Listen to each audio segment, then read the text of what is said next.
Jamais sans la grâce, une dévotion matinale qui vous connecte à la pensée de Dieu et vous donne la provision du ciel au quotidien.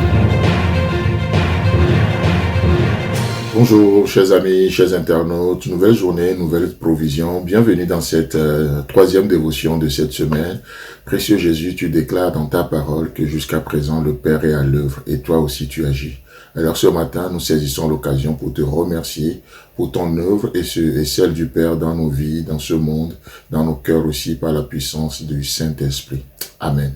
Alors chers amis, chers internautes, comme commençait le lundi passé, nous continuons notre aventure dans ce merveilleux chapitre d'Ésaïe, le chapitre 54 que je me fais le plaisir de nous lire. Bien sûr, rassurez-vous, je ne vais pas vous lire tout le chapitre 54, mais encore une fois, nous lisons juste le premier verset de ce chapitre, là où il est écrit « Réjouis-toi stérile, toi qui n'enfantes plus, fais éclater ton allégresse et ta joie, toi qui n'as plus de douleur, car les fils de la délaissée seront plus nombreux que les fils de celle qui est mariée, dit l'Éternel. » Vous savez, une chose qu'on a vue jusque-là, c'est de voir que la meilleure expression pour introduire ce chapitre 54, c'est cette expression « réjouis-toi ». Notre Dieu est un Dieu de joie. Notre Dieu, comme on le voyait justement encore hier, la joie, c'est l'un des fruits de l'Esprit Saint, n'est-ce pas? C'est l'un des fruits de l'Esprit Saint. Et nous ne parlons pas de forcément d'une sensation,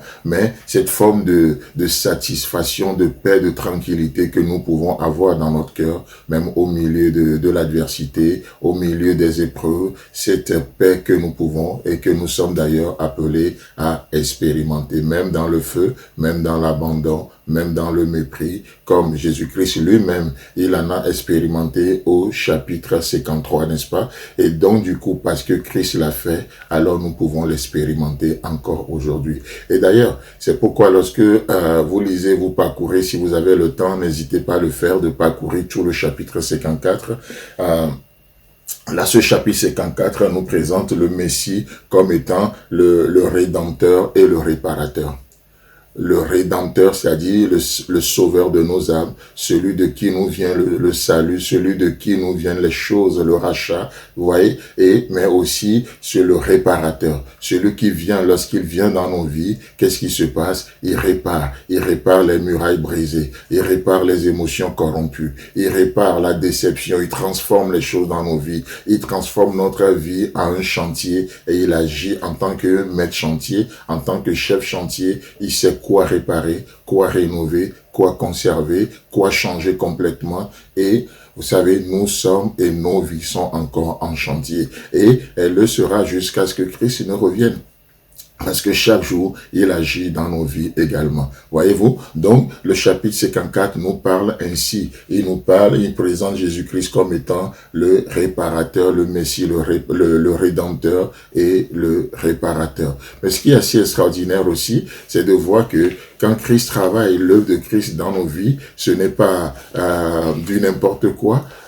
Pourquoi je dis ça? Parce que le contenu que nous voyons même, bien sûr que Christ soit présenté, comme je le disais tantôt, le réparateur et le rédempteur, nous voyons quand même que tout le chapitre 54 nous présente la prospérité future d'Israël, la prospérité future d'Israël. Et ça, c'est un point qui est très intéressant aussi, parce que notre Dieu, c'est un Dieu de prospérité également. N'est-ce pas ce que nous voyons?